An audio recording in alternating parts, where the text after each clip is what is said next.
Hello, good evening, and thanks again for another edition of Ideas Exchange. You know, this program comes to you on Wednesdays. We repeat on Thursdays between 1 and 2 p.m. My name is Ahianyo. Over the past 2 weeks, we've been talking about election, security, governance, and what many people see as threats to our survival. I mean, our peace and security. Today, we want to do something different. In 10 days' time, around this time, that's exactly May 13th, next Saturday, the NDC would have decided. They would have been electing their parliamentary candidates, and the results would have been out by this time or still counting. And then next Saturday, by this time, we will know who will lead the NDC into the 2024 elections. But this election, or what we see as NDC's primaries, which will be held next week, is very special because for the first time in the party's history, they are electing a presidential candidate and representatives of the various constituencies at the same time. And it is happening long before the governing party now, as we speak. I'm talking about the NPP will hold their Congress. Remember, NPP has come out with their timetable. In November or so, they will be electing at least 5 among, if they have many candidates vying for the presidential slot. Then in February, they will be electing their parliamentary candidates. Now, we are going into the NDC primaries at a time when we know that the two major parties have almost the same numbers in parliament as we speak, 137, 137.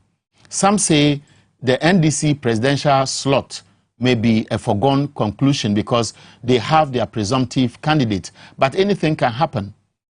While we all agree that it is most likely, and of course it's written on the wall, that John Mahama will win, John Mahama may go into the 2024 elections with a number of candidates who will be backing him as parliamentary representatives of the NDC in the various constituencies. What will happen this Saturday will determine whether the NDC is really putting itself in a good shape to contest a formidable election. Because we all know that 2024 is a make or break for both the NDC and the MPP. The MPP feels they have the structures in place to win an election. We all know, let's put the judiciary on one side because people have drawn their own conclusions. But beyond that, the MPP will be an incumbent party and therefore they will take advantage of what we call incumbency advantage. Let me just paraphrase it that way. Then we also know on record that there are several things ongoing that suggest processes government is putting in place to manipulate the electoral process.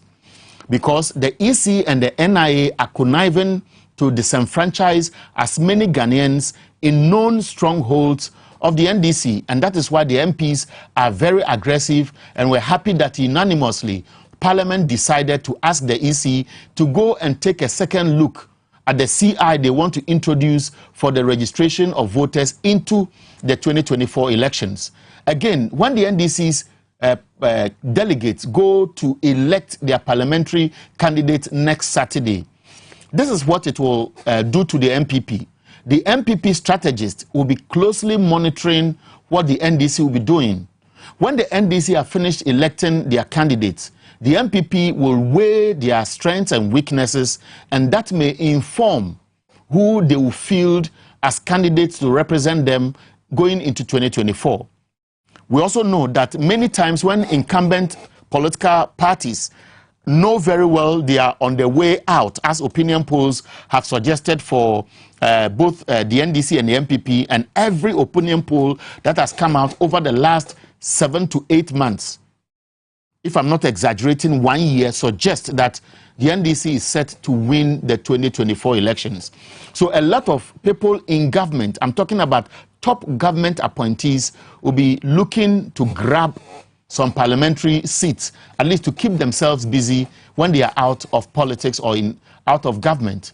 And that is where we might see a lot of weight going to areas where the NDC will be electing their candidates. So tonight, we want to look at NDC at crossroads. NDC going into the 2024 elections and NDC preparing the stage with the primaries ahead of us for the delegate to choose who will lead the party. Tonight, my guest is a Ghanaian diplomat and a politician. He entered politics in 1992. If you're a young man who is just following politicians, I'm sure you may be wondering, 1992, where were you? He's a former MP for Ayawaso Central. I never knew until when I started digging his background. And he lost to Sheikh I.C. Quay, who is also a very popular politician. He's a devout Muslim, the founder of the Zongo caucus, or I would say, yes, the Zongo caucus of the NDC, a former ambassador to Egypt as far back as 2012, when the late former president John Evans Atta Mills was in the seat. And then in 2014, he was reappointed as ambassador to Saudi Arabia. And in 2018, he was re-elected as the third national vice chairman of the NDC. He is Alhaji Saeed scenario. Don't forget that in the 2022 NDC conference, he decided that for strategic reasons, he will not go for any position in the party, but will remain as an elder of the NDC. He's my guest tonight to talk about the NDC. Alhaji, you are welcome. Thank you very much, Eric. Thank you very much. How has it been? 17 years as a national executive, national vice chairman of the NDC. 17 years is a long time. Yes, it is. Time flies so fast, as you know. I've been the longest serving national vice chairman of this great party of ours. And I think I see you do, in Ketia. We're the two longest serving. All right. You know, until the last congress. Until the last congress that I decided for certain reasons, you know, I don't want to talk about it here. I decided to, you know, be a bench marker or whatever. Okay. So I'm ready. Like I said, I've been saying this all the time. I'm ready to serve this party. So how has it been staying back and observing how things have unfolded since December last year when the NDC elected new national executive? Because there are bridges to be amended. There are issues that will have to bind the party together. Exactly. And of course, they should be reaching out to people like you who have larger constituencies, because as a founder of the Zongo caucus of the party, you have a large constituency.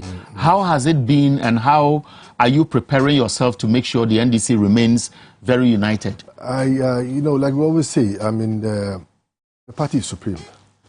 At the end of the day, no matter what differences are, you know, amongst us as a party, you know, ordinary members or whatever, from the top to the bottom, at the end of the day, you have to look at the party and say, this is the party that I love so much. This is the party that I want to work so hard. This is the party that I want to contribute my widow's mite to make sure that we come back to power in 2024. Because if we don't come back to power in 2024, we are doomed forever. You know, and the chances of us coming back is very great. So for me, I say no matter what differences that we have, you know, I had certain differences with certain people within the party, you know, but it will interest you to know. I mean, just a few days ago, I had a call. You know, I don't want to mention the person's name, you know, but the person called me. I was even shocked and surprised that he called me. And he said, look, Alhaji, let's forget about what has happened in the past and mend the bridges and all that. And for the sake of the party, let us all move forward to make sure that we have John Dramani Mahama elected and move on as a party. And I was very happy. I said, look, I'm glad that you saying this. I'm ready. He said, well, we'll have a meeting very shortly, you know, and I'm waiting for that particular meeting, you know, that we need to talk, you know, certain issues to see how or where the way forward for this great party of ours. We can't, as a party, we can't afford to lose this 2024 election. What happened in 2022, in 2020 is a big lesson for us. You know, there are so many things that went wrong, you know, in 2020. And for me, I say this. I say elections are won at the polling stations. And if you don't police your polling stations 100%, you will not win an election. And we saw what happened in 2020. and especially not even the polling stations alone, but the collation centers. Because at the end of the day, you may have your pink slip and all that, you may have your results intact, and you go to the collation center, things are changed, like what happened in 2020. But I tell my people, I tell our members of this great party, if you say you love the NDC party, then every single member must sacrifice himself for this great party of ours. Because if we don't win the 2024 election, we are doomed. Because this is exactly what the MPP government wants us to be. They don't want us to win. They know on paper. I say this, on paper, everything looks very green for us on paper. 100%. There's no two ways that we'll not win the 2024 elections. But as you know, politics, we say, is politics. There's so many tricks that go on. And if you don't take care, you go out there and give your opponent a blank check, then you are doomed forever. So how energized is the grassroots base of the party? Because sometimes you have a feel that, and especially it comes from people who call into our programs, people who may send messages to you to pass on to people they assume you have a relationship with or you are close to. And you get the impression that they want to see more action on the ground. Do you have that feel, or you think it is overly exaggerated? I'll just say a few things maybe here. During Jerry's time, and I would say Jerry's time for me was the best time of the NDC. Because at that particular time, look, in every single branch that you have in your constituency, when you go for meetings, you're going to address their branches, you will not find less than 200 people in that branch. But now, you going to address a branch, you hardly may find 50 people there. There's a lot of work that has to be done. You need to get the grassroots, because if you're the grassroots person, I say, look, you really want to help this great party, then you must sacrifice yourself. What really could be the reason why the numbers may be dwindling? Is it a result of the kind of people who have been leading the party over the years, which may reflect those they really do not wish to be their representatives? Some of them, I'll say yes. You know, some of them get very pissed, with certain leaders that they have within the branches and all that. Some of them feel that when things trigger into the branches, only the executives that hold on to it. It doesn't trigger to what's it called, to the members. And this is what John Mohan was saying some time back ago when he visited us in the Ashanti region and all that. He said, look, whatever t-shirts that come in, whatever souvenirs that come in, give it out. Let the grassroots have it. That's the most important. Without them, we are finished. So for me, I say this, look, as a party, we need to work very, very hard. The chances of us winning the 2024 election is very, very bright. But I'll say, but if we don't work that hard to get the party back into power, then we're going to have a power may slip. We'll speak to the details about your party preparation towards the primaries, what the delegates must look out for, why it is of interest to anybody in the party to look at what will go on at the constituency level, because that is actually what will rejuvenate the party's enthusiasm, i.e. the grassroots participation. But let me just run by you a few comments on one or two national issues. Just yesterday, Samuel Okudzeto-Ablakwa was at the court. The contempt case was dismissed. Just around the same time, he was revealing a few things he found out when he visited the US. And just around the same time as we are going to talk about the National Cathedral, we have Dr. Frimpong Boateng's expose, which is also indicting the integrity of the presidency. Exactly. How does this come to you as somebody who has been in government before, as a political activist, and so for a party in opposition must be a wake-up call on what Ghanaians expect? Eric, I'll say this, look, this government particularly, this is the most corrupt government in the history of Mother Ghana since independence. We've seen so many corrupt cases, And for me, I say this to the Ghanaian people. if you're not going to have a change come 2024, and you still want to maintain this corrupt government into the system, then we are finished as a country. Because as we sit here, this country is completely broke, completely. I mean, look at what happened in Parliament even yesterday, for instance. How can we be in so much debt and we receiving more, contracting more loans for what to pay at the end of the day? Look at, you just passed on, what, was it $750 million? Why, for what?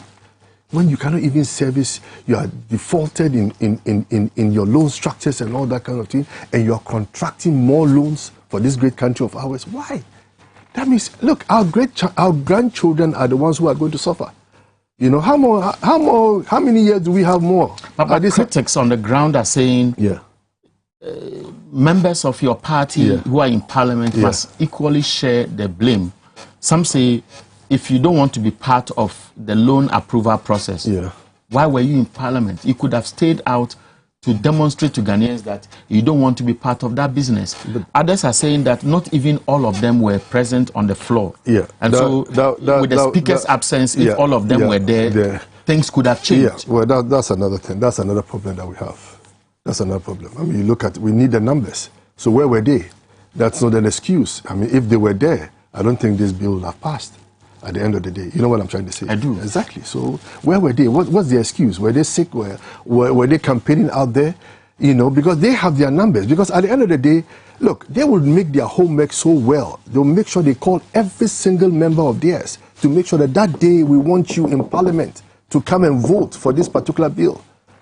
They know very well. They know what they are doing. This government, oh my God. But the implications, you see, I took this out of the concern you raised about a government that is adding up to the public debt. Exactly. Now, should John Mahama win the 2024 elections, there'll be little space for him to operate. It is not going to be easy. So whatever will happen now, what the MPs will do today is what will either show Ghanaians that indeed we cannot blame you, or the party system is not strong enough to whip its own MPs to line. Exactly. That's basically what people can do. I'll say this. Look, inshallah, when we come back to power, inshallah, I know Allah will definitely answer our prayers.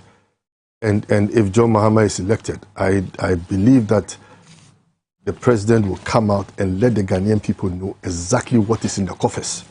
Let them know how much we have, how much is left, what kind of debt, what kind of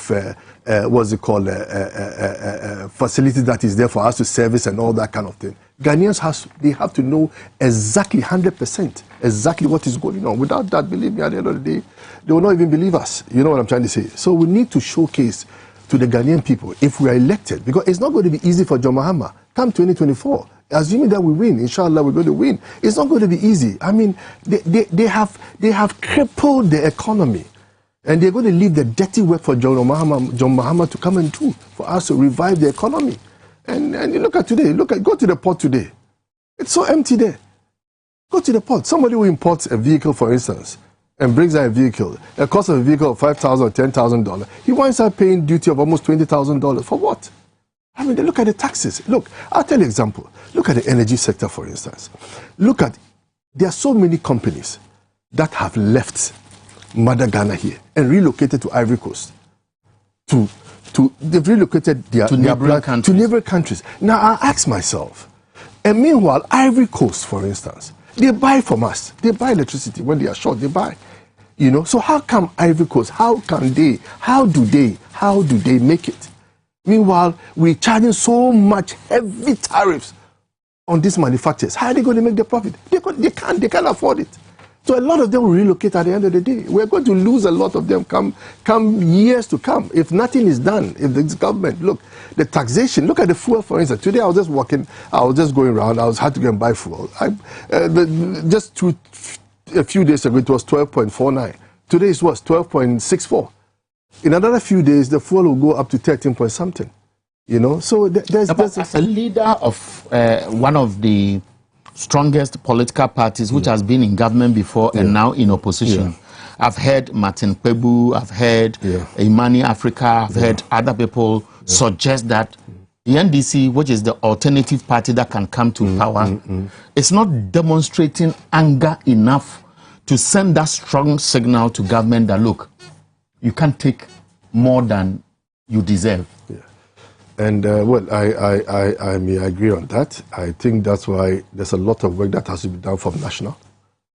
You know, they will really have to, you know, whip the support base, you know, really have to hit the streets, you know, and make all those organizations join up in those demonstrations and all that. Let the government know that, look, you cannot have your way all the time like that. You know, you are there to serve the people of this great country. And when you are messing up, then we have to correct you. You know, for all the mistakes that, look, this country, look, I don't even want to talk about it. This country is in a total mess, my brother, Eric. It's in a total mess. Look, when I sit down sometimes, it's like electric. You know, you get shocked. Sometimes you just sit there and start thinking. At the end of the day, we're not even moving forward as a country. Look at what has happened. Today, we're still waiting for the 3 billion, what's it called, IMF, and it's still not been approved, you know, because there's no money in the system. Today, the dollar is falling. It's artificial. But you wait till the 3 billion or whatever comes in and they execute all those monies out and all that. The dollar will shoot up again. The dollar will never come down.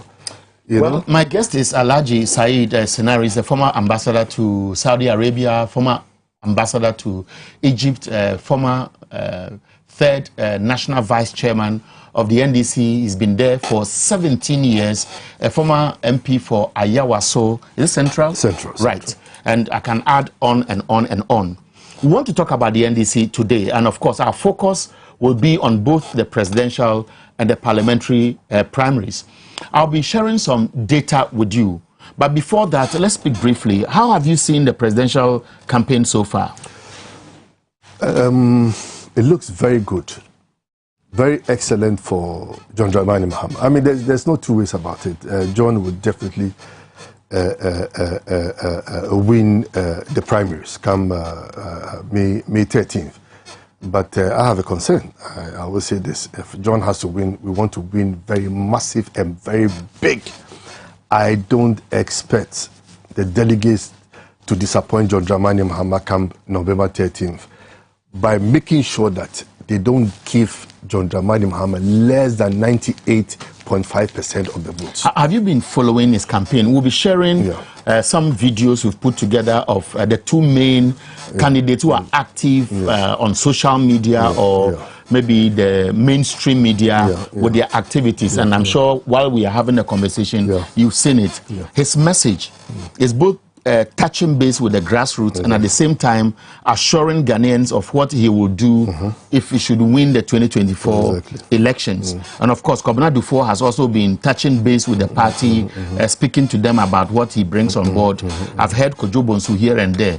You have been monitoring them. You think the message is cut for what they are doing at the moment? Oh, yes. I mean, but we all know. I mean, at the end of the day, Eric, John Dramani Mahama is super competent.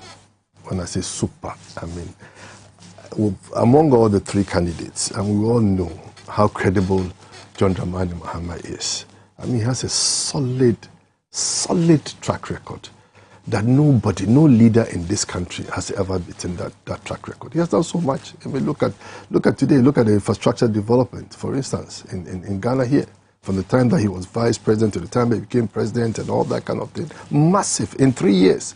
When he became president, look at what he did in 3 years, you know. And look at that time, look at the exchange rate at that particular period. It was excellent. Look at that time, how much we were buying fuel. Very excellent. And look at today, look at how much we are buying fuel today at what, almost 13 point something Ghana cedis, what's it called, a liter. That is the super, right? The super, whatever they call it, you know. And for John, I sometimes wonder, because, look, I'm a type that if I'm going in for a particular race and I know I cannot win that race, I'll not waste my time. I'll not waste my time, waste my energy. You know, if for instance, look, I love Dufo very much. I respect him very much. I respect Kojo Bonsu very much. But I say this to them. All these monies that you guys are wasting, if you had channeled those monies, wallahi, to the NDC party, to the constituencies, to the branches, you make yourself a better name than contesting John Dramani Mahama, because you know at the end of the day you're not going to beat that particular person. Look, in the last election, that was the 2020 election. Was it the 2016? Was it 2020 that we had about so many contestants? 2018, 2019. Yeah. And I had some very good friends who were contesting. Spio Gabra. I had some very good friends. I don't want to mention their names. Mensa, I had some very good friends, very you know. Strong and names. I did advise them. I said, look, why are you going to waste your time? Why, at the end of the day? This money is that John Dramani Mahama will go out there in the constituency to be campaigning. The monies that you are going to waste. If those monies were channeled into the branches to the constituency, buying motorbike, buying four-wheel drive pickups for the constituency, it will go a long way. It's far better for us at the end of the day. Why would they?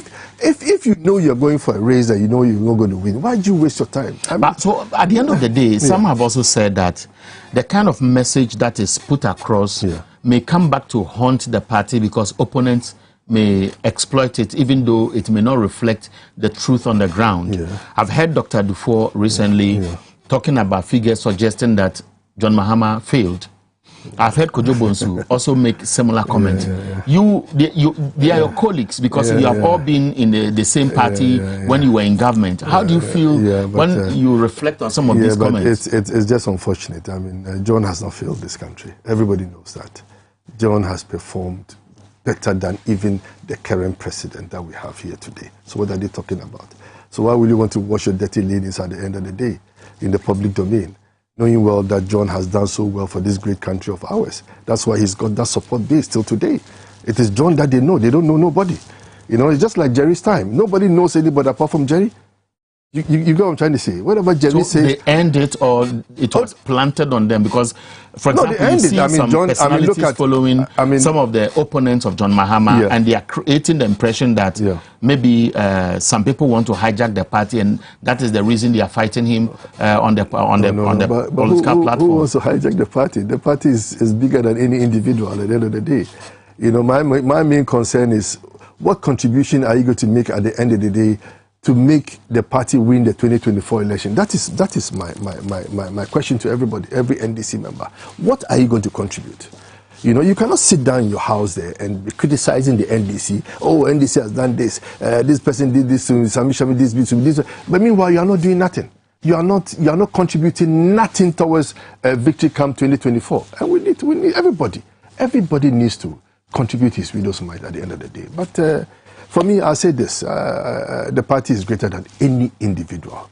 Like I told you earlier, someone called me, we had to, mend whatever bridges that was there, the misunderstanding and all that kind of thing. And I want to move forward. I've forgotten what has happened. I want to move forward. My main concern is, look, seek the political kingdom first, and the rest shall be added. Okay. Everybody will have some of the piece of cake. Definitely. There's so much that the NDC can do for all the individuals, the grassroots. And there's so many positions. You have so many thousands that will be occupied by NDC members. So everybody needs to come on board. Everybody has to contribute his might towards victory 2024. Look, you're not going to have only John Mahama. John Mahama cannot be everywhere at the same time in all the police stations, 40,000 police stations in Ghana.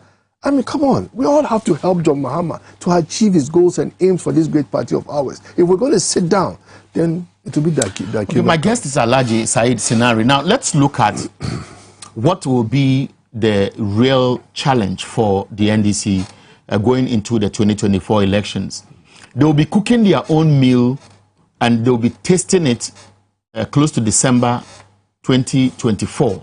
And so I will share some figures with you. For example, if you look at what I'm sharing on the screen, this is the 2016 election result. Yeah. And I am deliberately sharing this on the platform for you to look at the number of constituencies NDC won at the time. They were in government. They lost bitterly to the MPP. Yeah. At the end of the day, the NDC had 106 parliamentary seats. NPP had a whopping 169 seats. Yeah. NDC lost a number of seats. NPP gained a number of seats. And you see it on your right. Yeah. I am bringing this to the attention, of course, to delegates, because this conversation will be of interest to the NDC largely, and of course to the MPP, which is monitoring closely what the NDC is doing in the various constituencies. Now, the next slide is helping you to look at the 2020 election results. Now, if you look at the 2020 election result, it also tells you how the NDC managed to win as many of the seats it lost to the MPP, and you see 137 there and 137. We all know on record that there was a time when the results were being collated that the NDC ran to the press to say they had won over 140 seats, and we know the story as to how come we have 137, how the courts have handled the issues, and as we speak, the NDC can only boast of 136 members of parliament. Now, apart from this, I've carefully analyzed the 2020 elections, and I've seen that a number of the seats that either the NDC won or the MPP won, the margins are very close.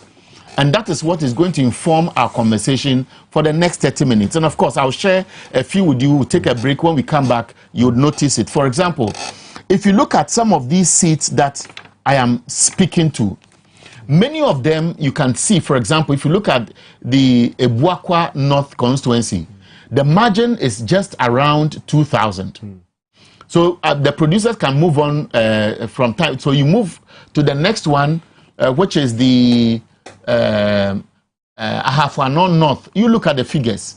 If you look at the figures, you notice that it is still very close. And then while the conversation is going on, we'll be sharing more. Akwetia, the NDC had, 19,000. Close. Is it 899? NPP 18,742.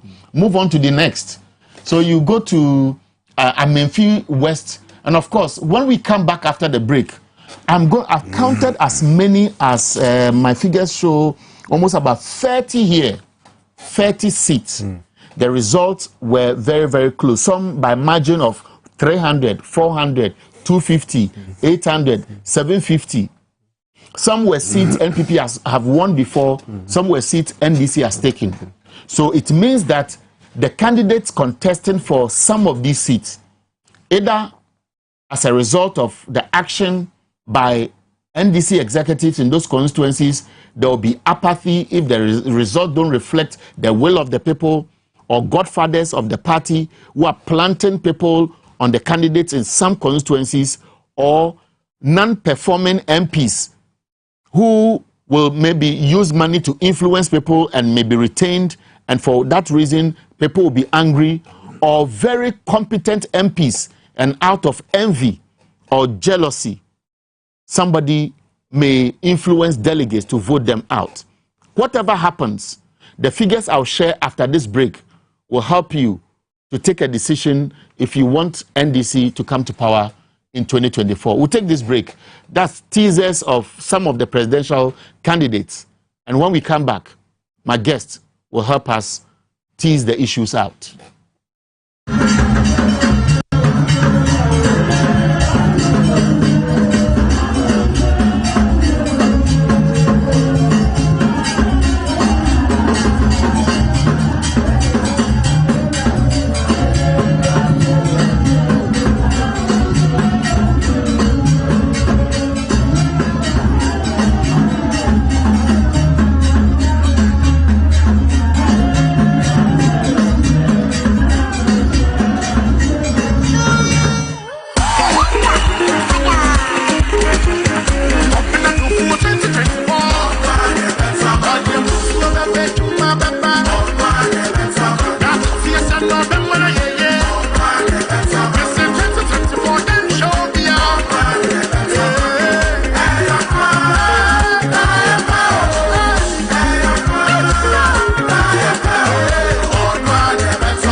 for Mumbajo Mobo, Namoka Yomante, Nese Futu Ohoiso, and Sakranipa, I just said Sotre.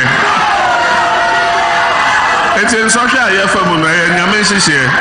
If you say, a Pase Yeshua Munyansa, Nanyansa Yeshua Mune said, so be Bano Casa Somisha, or the Pam no, was a young song, yan so beyond Shebium. I feel the experience. Ye penny away be done. Ye penny a young in Sanu Jumada. If you say Pempenso Yedruno, Ghana ye here trial and error, Bumina experiment. Ye pay experience. Experience of some account yen tower store. Yen Chrew school. A yen Nimbia when ya efe Juma wa ye emun bibia. Until we have the experience to do it. When Moka said we have the men, we have the men. Say na ye area boys be na omoka omohasem.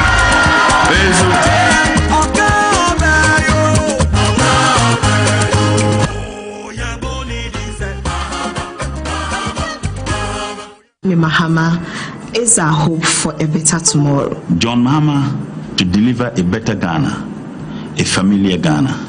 Why go in search for something new if you already have something that works? John Mahama is the NDC and Ghana's only hope today. Choose experience and not experiment. John Mahama, the politician you already trust and believe in. John Mahama, competent, reliable, and modern.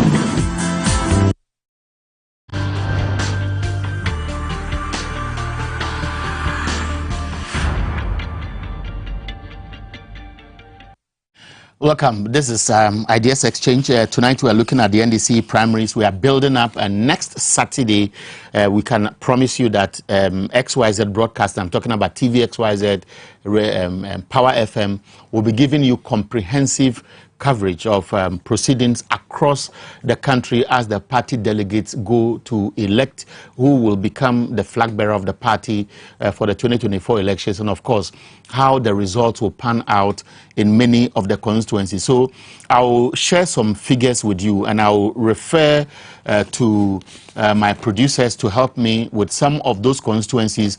They may not correspond to what I'm saying, but as I speak, just carefully look at some of the figures. And if you are a party delegate or a party member in any of these constituencies, ask yourself, because next week we'll be showing the faces of many of the candidates who will be contesting on Saturday, so that while we are having this conversation, you just carefully, please, when you show them, let them stay briefly on the screen, because this conversation, the next half, will be about what will be happening in the constituencies. For example, Takwa in Suayem, the NDC candidate had 31,845 in 2020. The NPP had 31,946. Don't forget, NDC was claiming at the time that they won that seat, but it was stolen. There was an independent candidate who also pulled 29,006. If that independent candidate doesn't go in 2024, it will have implications for both NPP and NDC going into the 2024 elections. If you also, for example, don't forget that NDC was claiming they won that election. The case went to court against Dr. Kwekwa Friye. What are the figures? Paul Evans Edu had 28,947. Dr. Kwekwa Friye had 29,000 and Dr. Kwekwa Friye had 28,947, and then Paul Evans Edu of the NDC had 29,019. If you go to Amenfi West, for example, NDC's Eric Afful had 30,986. NPP's Abraham Kofi Asante had 28,336. Juaboso, NDC, Kwabna Menta Akando, very outspoken, 22,304. MPP's Martha Menu, 19,199. Eskado Keten, this is another hotly contested seat because a number of faces have popped up and they'll be contesting Dr. Grace Ayensu, who did very well in 2020. Dr. Grace Ayensu had 24,527. MPP's Joe Gate, who has been the MP in the constituency since you were born, had 26,701. And it goes across Ableku, Ibuaka North, Akwetia, for example, NDC 19,899, MPP 18,742. Esutifi North, NPP had 18,505, NDC 16,546.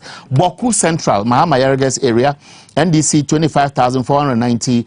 Agbanina Biana Abugere had 23,166. Now, I'm sharing this with you, and let's come back to the studio so that I welcome my guests. But in the course of the conversation, producers, just keep sharing some of the data we are putting on the screen. Now, when you look at how close some of these constituency results are, and about 30, 40 of them, I took my time to go through the 2020 elections, 2016 elections. It means a lot for the NDC delegates as they go into the primaries on Saturday. Eric, yeah, you're right. I'll say this. I mean, from where we came from in 2016, realize that in 2016 we had lost how many seats? About 50-something seats. We're down. 2016 we're down by 106, and they had 169. Yes. And come 2020, we shared 137. So you realize that we did so well as a party, because the unity in the party then, everybody was very, very hungry for that power. Everybody really contributed his widow's In 2016, he lost 46 seats. We lost 46 seats, exactly. And in 2020, we won 31 seats. So, right. so we did so well in 2020 compared to what we did in what's it called in 2016. You know, so I'll say this. Look, Eric, I'll say this to the delegates. I hope that that's your camera. Yeah, that's so my camera.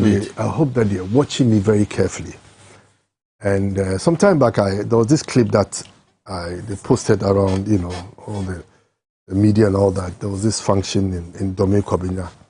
And I did warn the delegates. This message will go fast, so I would prefer you speak through to the camera and just say it as it is. Exactly. So I'll say this to the delegates today. Look, we cannot afford, as a party, we can't afford to lose the 2024 elections. If we're going to lose the 2024 elections, then it is going to come from you, the delegates, because it is going to be your fault.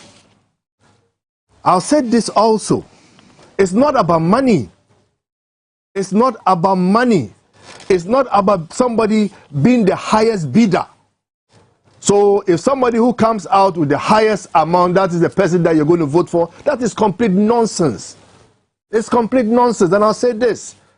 They must hear this. Look, I'll tell you one thing. Look at the seat, for instance, Eric. I'll give you an example, for instance. How can we lose such a personality like Sam George, for instance?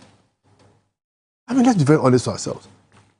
He's an asset to this great party of ours. When Sam George talks, the government shakes. He's always on point. So does it mean that if Sam George doesn't have that what it takes, the money that he has to give to the delegates, that means you're going to kick him out simply because somebody out there who has that dough, and we know, it doesn't make sense at all. How on earth are you going to lose somebody like Sam George? How on earth are you going to lose somebody like Zenato, for instance? Also Cloté, for instance? Do you think it's only the NDC members who voted for Zenato? There was a very small, slim margin of MPP members who voted for her because they believed in her. And if Zenato should go off, if the delegates fail to vote for Zenato, I can bet you that this seat will go to the MPP. And I'm telling them that this is a big warning to them. Also, Kenya, the legacy of Jerry John Rawlings has to be on. It has to be on. We cannot afford to have, we can't afford to have Zenato lose the primaries. It's impossible. She's done so well for this constituency. She's done so well. I mean, she's the only member within the family that is keeping the flag of or the flames of a late father. You know. So look. Sam George, for instance, is somebody that I really respect. They must retain. What you are saying in a nutshell is that delegates should first of all look at the capacity, competence, look at the popularity of the delegates. Exactly. But there could be some MPs who are virtually not popular because they have dug themselves in. That's a fact.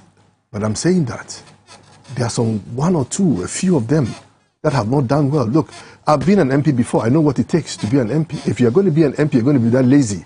you are not always in touch with the people at the grassroots, you will lose your seat at the end of the day. You want to be like a team god? Forget about it.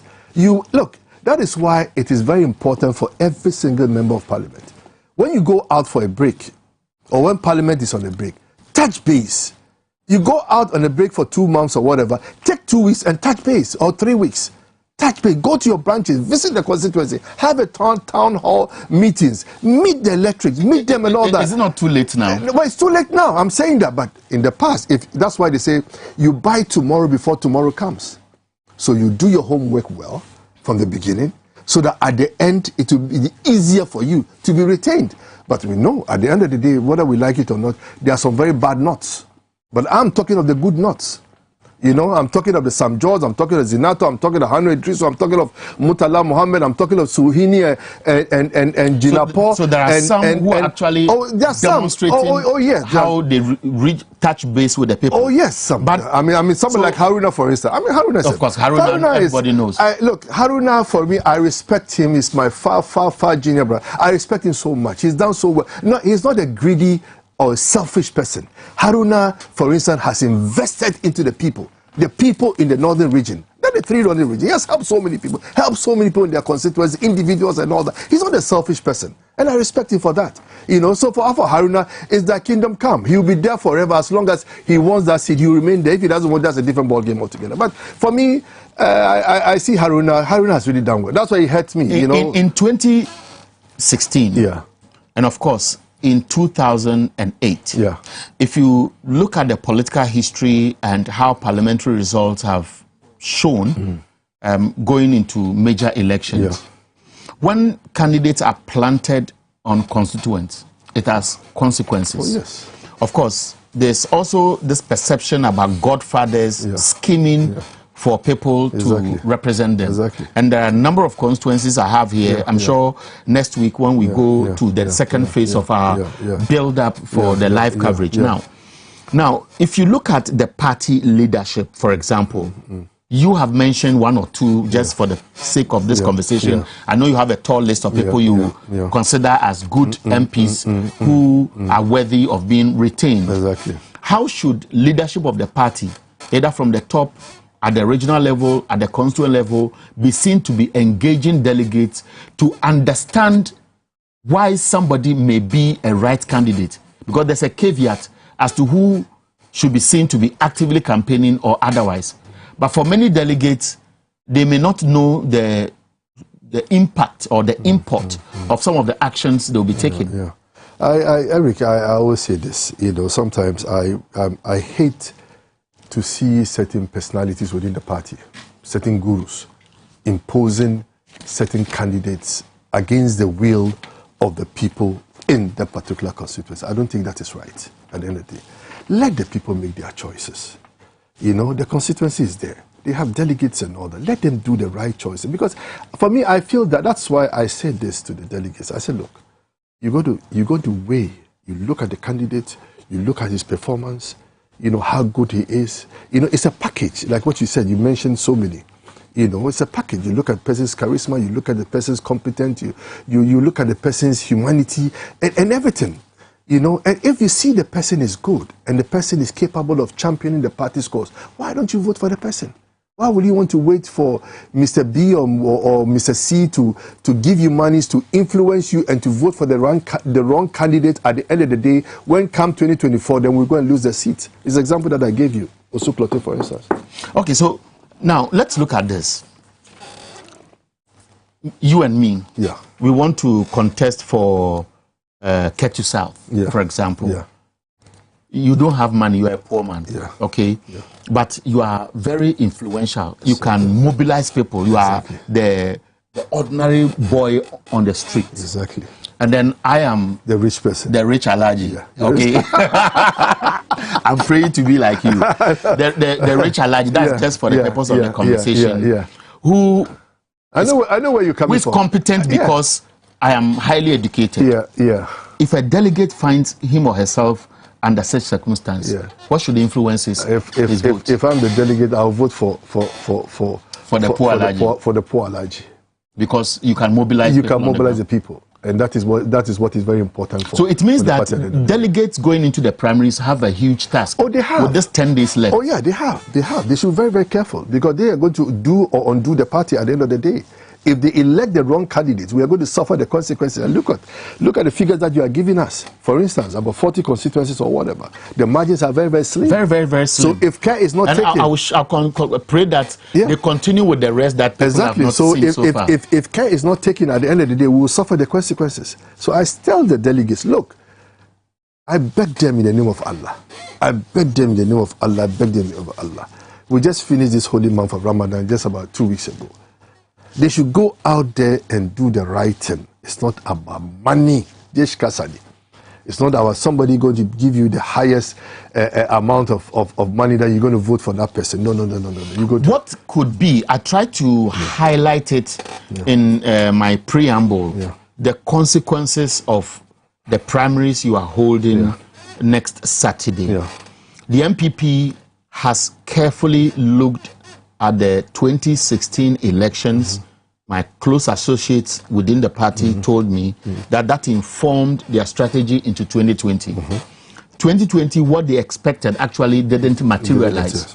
And so they've sat down to look at the 2020 election results, and that is what is informing why the EC is attempting to introduce a CI so that they could use that as a subtle, I don't want to use that word, as a clever way to keep some of the numbers down to their advantage. Again, we're also picking signals that EC may create new constituencies and there'll be some kind of gerrymandering that may go on in favor of some regions which may be strongholds of some political parties.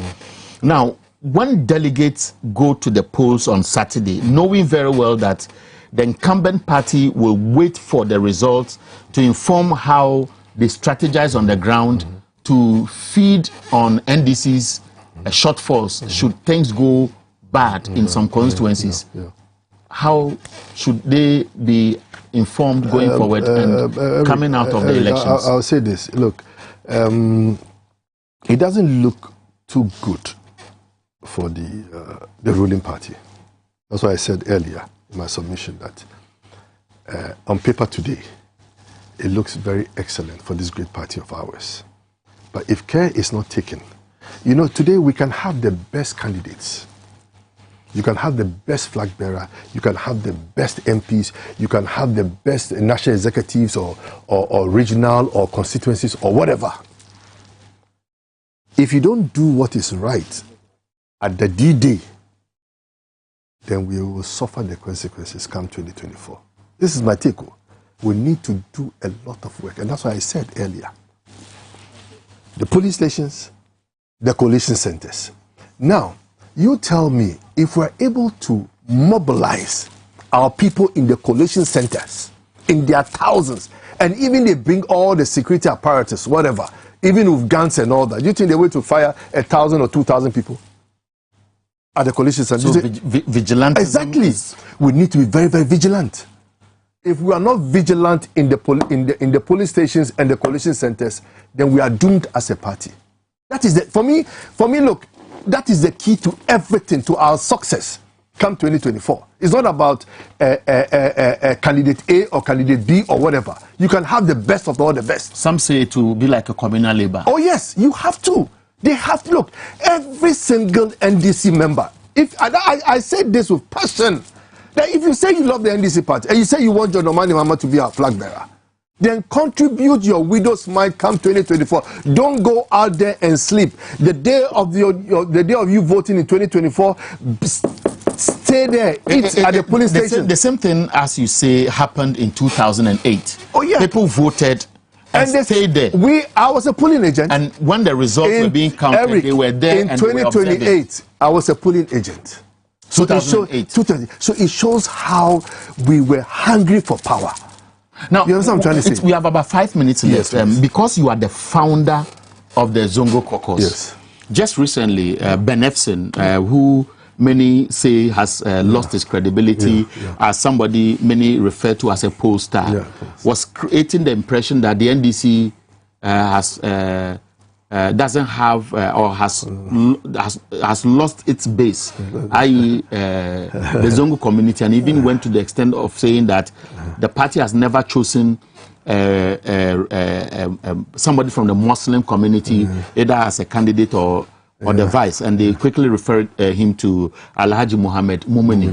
But when you hear such comments, and being somebody who founded the Zongo caucus, what is getting missing, and what do you think you in particular would want to champion if you are given the opportunity or otherwise? I will say this, Eric. The Zongo is NDC and the NDC is Zongo. For that support base in the Zongo, it will forever remain, because they are so committed to the party. Are you not losing it to this Zongo Development Fund or Zongo Ministry? No, really. I mean, when you look at the numbers that we got from 1992 till, I'll say to 2000, we're hitting the margin between 95 and 97%. Now we're talking of about 87%, which is not too bad, but we don't need to go down below that particular, but there's a lot that we need to do, and you know how politics is. People go there, influence, what's it called, our support base with monies and all that kind of thing. So there's a lot that has to be done. You understand what I'm trying to say? But for Ben, for instance, for me, I like you said earlier, for me, I don't want to waste my time in talking about Ben Epson, because he's somebody who has lost credibility. He's lost it totally, and all his predictions, you name what, in the past, He's not the Ben Epson that we know in the past. President Ben Epson, for me, I don't even want to talk about him at all. He's a very good friend of mine. We went to school together and all that. But I'll just end it up here. Okay, so with just some few minutes to go, if you had the opportunity to speak to Ghanaians, and of course, by extension, your party, what would you say? Well, I'll tell them this, that they should do justice, not only the NDC members, but Ghanaians as a whole, that come 2024, they must give the NDC the mandate to come back to power. If they don't do that, then this country will be doomed forever. We've seen how people are suffering today. Look at the masses. Look at the inflations, for instance. Look at the debt that this government has put up on us today. I mean, look at from John Mani Mohammed's time. How much did John Mani Mohammed? About 120 About billion. 120 billion. That was the whole total from independence till the day that he handed over. Today we are talking of over 600 billion Ghana cedis. That is very, very huge. When are we going to pay those monies, my brothers and sisters? So, my Ghanaian people, look, you go out there, when you see a government that is messing up, that is so corrupt, kick them out. Vote them out and bring an alternative, and that alternative is the great NDC party. So, this is it. My guest this evening is Alhaji Saeed Senari, very, very popular, very outspoken. Did you touch on a Crow? Crow constituency. Yes, of course. It is also part of, you have Pram, Ketu North. Ketu North, we have about 7 or 6 fine candidates. Then Ododo Diodio, Nilante Vanderpool is not going. I'm told Ablekuma North. I'm talking about Okankwe South, etc. Front Plains, Asawase, for example, Muntakes area. Crow, but the Crow, I think there will be a big surprise in Crow. Okay. I think there'll be a big surprise. You want to be Ben Epson of NDC? Yes, I want to be Ben Epson of NDC. I think there'll be a big surprise in Crow. All right. There'll be a shocker. Okay. But in Asawasi, I personally, me, I want Mutaka to be retained. Okay. All right. And then, we can't afford to lose those experienced, very competent ones in Parliament. We can't. Which would also mean that if there are some differences, the leadership of the party has to work fast to address them. I mean, some of them who want to just become members of Parliament just for the sake of it. When you give them the mic to even talk, to thousands of people on the platform. They shake. They can't. But it also depends on how some of those MPs have carried themselves over the years. Well, it depends too. But I mean, somebody like Mutaka, for instance, I tell them they should give him the chance to okay, so this is free. But that's my opinion. That's your opinion, and I hope I hope I haven't hurt anybody. No, of course. But of course, if I have, then they should forgive me then. So what we want to say is to keep your antennas on XYZ Broadcasting, TV XYZ, Power FM.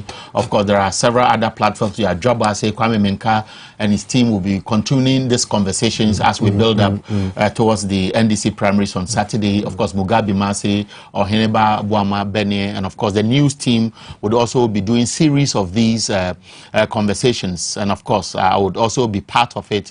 Next Wednesday, we'll continue phase 2. But the delegates, they shouldn't forget. They shouldn't forget and make sure that you give John Dramani Mahama the 98.5% that we said. Make sure that we don't go below the 98.5%. If we go below that, I'll not be too happy. What will you do? I will not be happy. Yeah, but you see, just as you were wrapping up, this came to mind. This 10 days that is left to go.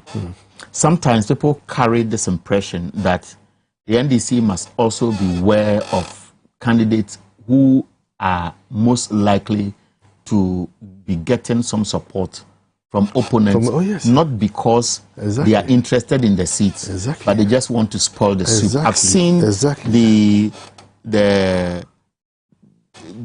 ballot, prototype of the ballot Eric, this is not secret. Some of the constituencies, you have 8, 9, 10 people. Yeah, it's not secret. Contesting. Yeah, it's not secret. It's not secret. It's true. That's why politics is politics.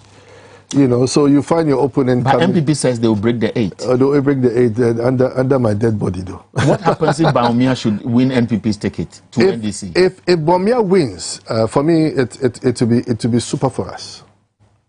I'd love him to win the primaries. What about if Alan Chaman? Alan wins too, it's not going to make any big difference because for Alan, the big mistake that Alan made was that when they rigged the 2020 elections, the big mistake he made was the 20. Wait a minute. Alan served. He served from which year? He served under Kufuor. Except from 2017. Right. From 2017 to 2020. Till 2020. Yes. So he should have ended it there. But he continued. He continued, and that is the stigma that he has. He's part of the problem. That if he had opted out in 2020, then I'll say maybe. So you see him as one of the we have the men. Oh yeah, exactly. I mean, he's a very good friend of mine. Of course, I know he's a very good friend of mine. He actually, I remember in 1988, he knows that very well. He wrote my feasibility studies for me. We wanted to set up a gloves factory, manufacturing factory with a Malaysian partner, and the guy died, so the project couldn't. So what would you do for the NDC now that you are a retired NDC politician? I'm going to work hard. I mean, there's a lot from July, especially August, we're going to hit the road. What would you want to see NDC do differently after the primaries to rejuvenate the grassroots We base? need to visit every single ward, every single constituency and meet the people directly. Do a lot of house to house. Just like what Professor Mills did some time back. People thought that it was a joke, but look at what he yielded at the end of the day. So, and how do you feel when you get this signal from floating voters that do more and it's not being done? Well, that is something very disappointing. Okay, we'll leave that for another conversation. So I told you my guest is a Ghanaian diplomat and a politician, entered politics in 1992, former MP for Ayawaso Central, a devout Muslim, founder of the Zongo for NDC. Former ambassador Egypt and of course Saudi Arabia. He's been my guest. Our conversation has been on the NDC. What we did actually was to look at NDC at crossroads, what they should do going into the primaries, why delegates will carry a huge responsibility for creating a good platform for the NDC to launch on going into the 2024 elections. And that's how we end the program. Don't forget, tomorrow between 1 and 2 p.m., we'll have a repeat of this program. Next week, we'll bring you part 2, and that will be drawing you closer to what NDC will be doing on Saturday. Goodbye.